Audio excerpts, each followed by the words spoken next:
కొబ్బరి గిన్నెలో సగం, కొత్తిమీర, 3 ఒట్టి మిరపకాయలు, 4 పచ్చిమిరపకాయలు, కొంచెం కరివేపాకు, 1 రెమ్మ, 1 స్పూన్ అల్లం వెల్లుల్లి పేస్టు, 2 ఆనియను, 2 స్పూన్లు ధనియాల పొడి, 2 స్పూన్లు కారం పొడి, తగినంత ఉప్పు, చిటికెడు పసుపు,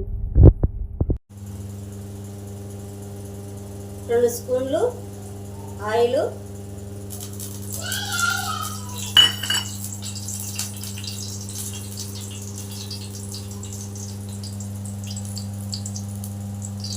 ఒక స్పూను పోపు దినుసులు,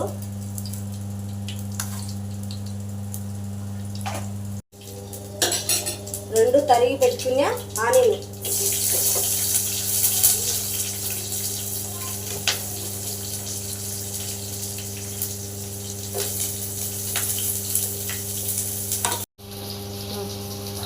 ఇప్పుడు పచ్చిమిర్చి,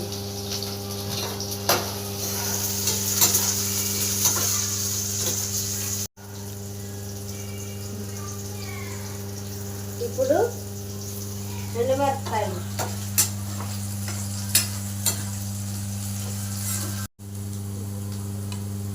కరివేపాకు 1 రెమ్మ,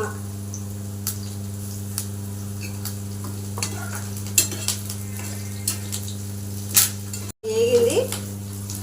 ఇప్పుడు 1 స్పూను అల్లం వెల్లుల్లి పేస్టు,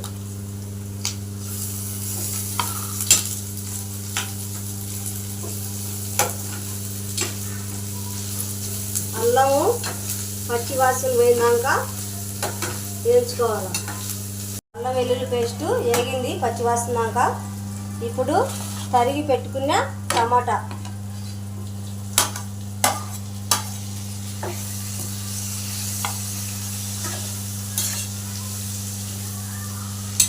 ఇప్పుడు 1 చిటికెడు పసుపు,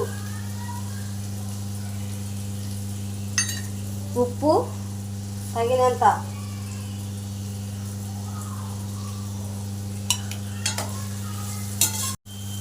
ఇప్పుడు చూడు టమాటా మగ్గింది. ఇంకా కొంచెం మగ్గాల.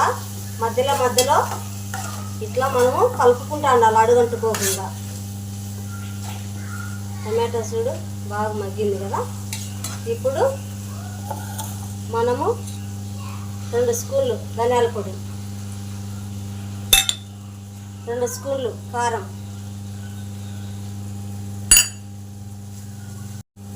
మనం మిర్చి కొట్టుకున్న పచ్చి కొబ్బరి,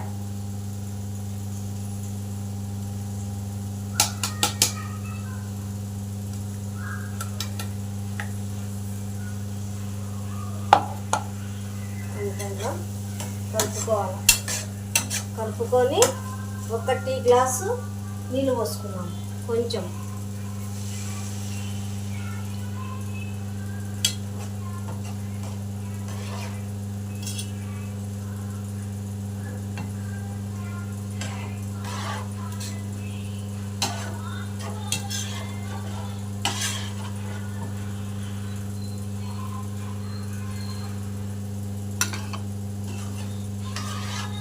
ఇప్పుడు 5 నిమిషాలు ఉన్నాక చూపించాను. ఇప్పుడు మనము మూత తీసి చూసాము. చూడండి చక్కగా ఎంత బాగా ఉడుకుతుందో. మధ్యలో మనము కొబ్బరి వచ్చాం కాబట్టి పచ్చి కొబ్బరి ఇలా కలిపెట్టుకుంటూ ఉండాలి అడుగంటుకోకుండా. చూడు 2 టీ గ్లాసులు నీళ్ళు పోసినా కదా. టమాటా అంత బాగా, పచ్చిమిర్చి అంతా బాగా ఉడికిపోయింది. ఎర్రగడ్డ అసలు ఎక్కడే కానీ కనిపించలేదు. చూడండి మన ఇంట్లో ఏ కూరగాయలు లేనప్పుడు మనము చపాతీలేకి, రోటీలేకి ఇలా చేసుకుంటే బాగుంటుంది. ఇప్పుడు మనము అంతా గ్రేవీ అయింది బాగా. కొత్తిమీర వేసుకొని కలుపుకున్నాం. ఉప్పు అందుకు తక్కువ ఉంటే కనుక, నేను వేసినది కరెక్ట్గా సరిపోయింది. మీరు ఉప్పు అందుకు సరిపోకుంటే కనుక ఇప్పుడే టేస్ట్ చూసి కలుపుకోండి.